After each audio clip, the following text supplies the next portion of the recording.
I'm Chris, and this is Single Dad Homesteading, brought to you from the beautiful Appalachian Mountains in Northeast Tennessee. We're in the kitchen again, guys. You know, we just got back from the hog hunt. I've got some videos going to be should be out before this one on the actual hunt. No videos of the actual kills, but some pictures of the pigs afterward, and just a lot of B-roll of where we were at. So anyway, what I'm doing is I'm processing all the tenderloins right now. I'm gonna put them in, and I'm gonna actually do a inside in your oven smoke on them with liquid smoke. So I'll teach you how to do that. I'm going to show you, I'm going to break down these tenderloins real easy, quick, and show you how we put them in here and what our recipe is for getting that together. We'll show you how it goes. Don't mind the kitchen, it's a mess. So here we go, guys. Let's get this on. I'm going to set you up here like we did with the other videos so that you can see what's going on, maybe. Let's see. Hey, you got it right there? All right, so we're here. We're good. All we're going to do now is, because this was field dressed, I did come in and rinse this off. These are the back straps, or the tenderloin.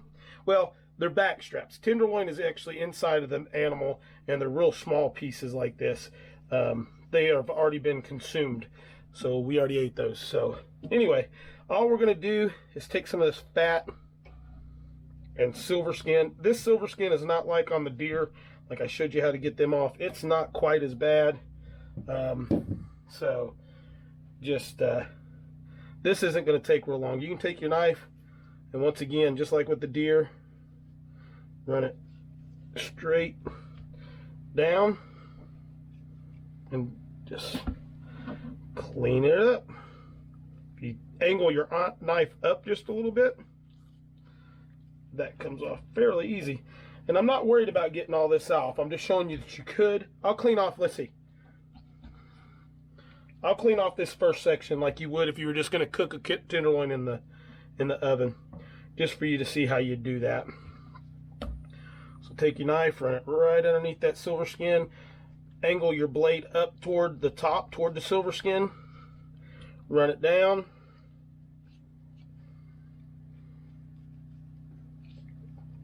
Take it through, then you take your knife, and once again, just fillet that off like such.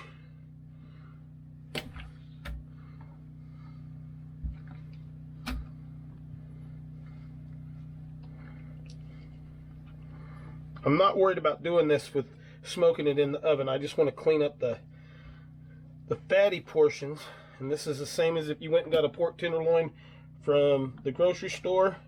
It is actually going to be exactly the same as this when you go to cleaning it up. So that's pretty good, but look how beautiful that piece of meat is right there. That is just amazing. So that piece is ready to go.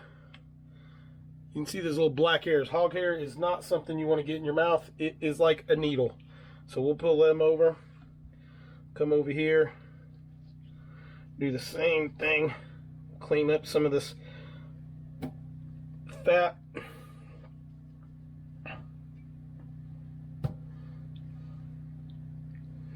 Get that off of there. I actually have 3 of these. We ate one the other day with the inner tenderloins, because I had a bunch of people that met us when we got back from the hog hunt in Florida. I'd like to say thank you to my buddy and good friend Kevin. He took me down and introduced me to his friends down in Fort Myers, Florida. All the guys at the UPS there in Fort Myers, what's up? Nice to meet you. Absolutely amazing time. Bunch of hoot. These guys were crazy, just like most of my buddies here. We had a good time down there just hanging out as much as we did hunting. So that one's pretty good.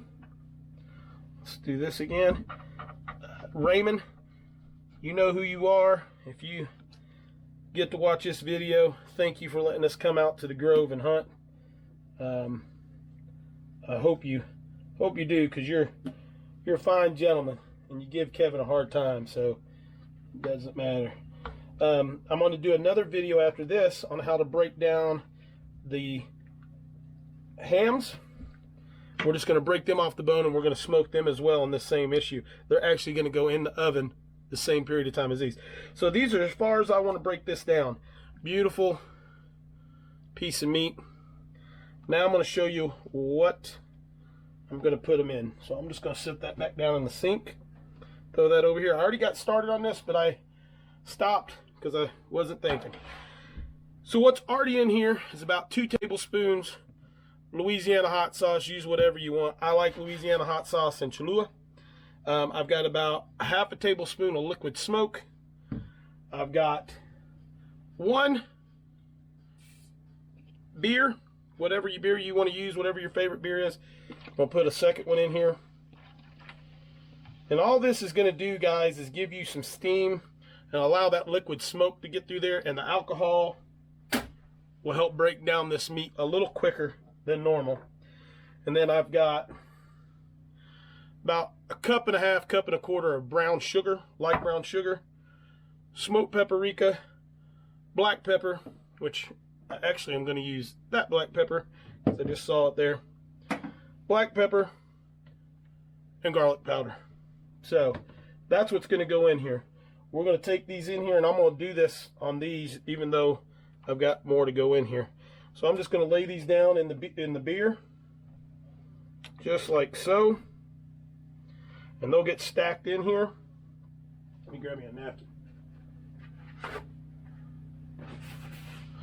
So they're in there. I'm going to take and hit them with a little bit of smoked paprika.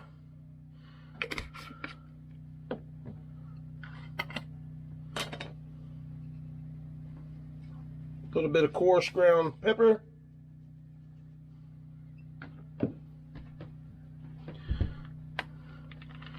Whoop. It's a brand new jar, so we got to open it up.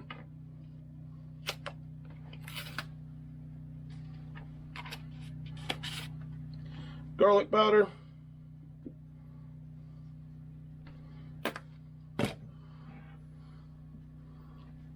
And a handful of this brown sugar. And then I'm just going to rub it in. I'm only going to do one side. That's all I want to do. And that is it. It's going to make its own barbecue juice as it goes. It'll get done. We'll be finished. Now I'm going to jump off of here. I'm going to get these other 2. I'll show you those real quick. These other 2 cleaned up. I'll get them in the pan, and then I'll tell you how we need to go about putting these in the oven.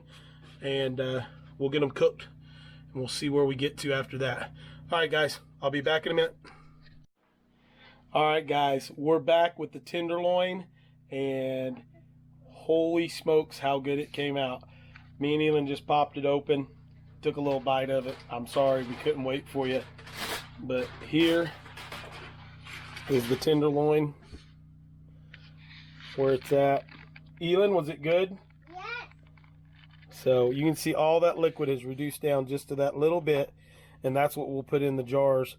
You won't get any liquid out of this when it's in the jars, but we'll hot pack this in the jars, and we'll actually run a pints right now on that. So we should get quite a few on those. So we'll put them in the jars, get them put in the canner, and we'll let you see how they are. This is already cooked, already at the temp. So with that being said, I'm going to run them for probably just 30 minutes or so. And I know I'm going to get fussed at for that, but I'm not going to run this because it's fully cooked, going in there at temp in the jars. All we're trying to do with the jars is to raise that temperature up inside and outside so that we can end up taking and killing all the bacteria in the jar and hermetically sealing that jar. Fuss at me if you want, but that's how I'm going to do it. We'll be back in a few minutes. Bye. All right, guys, here we go. So all this meat has been put in jars. I ended up with 1, 2, 3, 4, 5 of this tenderloin, 5 pints, 1 pint of actual broth, and then I've got 2 jars of water in here just to take up space. These are hot. They're at full cook temperature. I'd say probably over 200 degrees. So I put hot water into the pressure cooker. It's there. It won't take long for this to come up to temp. we'll bring it into pressure. I am going to go for 45 minutes just to be on the safe side. Everything's already up to temp. It shouldn't take just a few minutes to bring it up. So we're going to put it in there, get it going, and then when they're all done, I'll bring them out and I'll show you that, and that'll be the end of this video. All right, guys, thanks, and we'll see you in a little bit. All right, guys, this is it. We got the pressure cooker ready. It's been, I'll take off the lid. It's been depressurized. I'm gonna pop this lid. Let the steam come out. Gonna grab our tongs.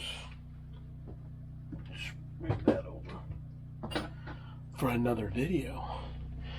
And this is what we hunt and fish for, guys. And I'll show it to you as we're done. Right there it is. Wild hog barbecue in a jar. Oh, I don't know, middle of the winter, whenever the time rolls, that'll make it a whole bunch different. So you can see that as it comes out. That light's bright. I know. I'm sorry. Problems of off-grid living. Let's turn this way. So we only got 5 jars out of the tenderloin, but that's okay because I've still got about 75 pounds cooking in the stove right now, and another 30-pound ham in the cooler that needs to be done still. So I'm just trying to, I got 5 or 6. I think I might have got 6. We'll find out here in a second. I think I got 5 plus 1 thing of broth. Not necessarily just broth, but it's got all the juices and stuff. So we kept it like a little gravy or a sauce, something of that nature, we'll call it. Grab this last one. The only other thing that I do, guys, is I take a towel and I drape it over top of my jars. And the reason that I do that, I don't do it real tight, I don't do it real crazy, but I like to slow, not all the way, but slow the cooling process just a little bit, and I find that my jars, I get a better seal result out of that. So that's how to do wild hog backstrap. I hope you guys like that. I hope you like the canning videos. If you want more videos like that, leave a comment down below. If you haven't already, hit the subscribe button. Hit that thumbs up button if you like it. God bless. Live with what God gives you, and we're out of here.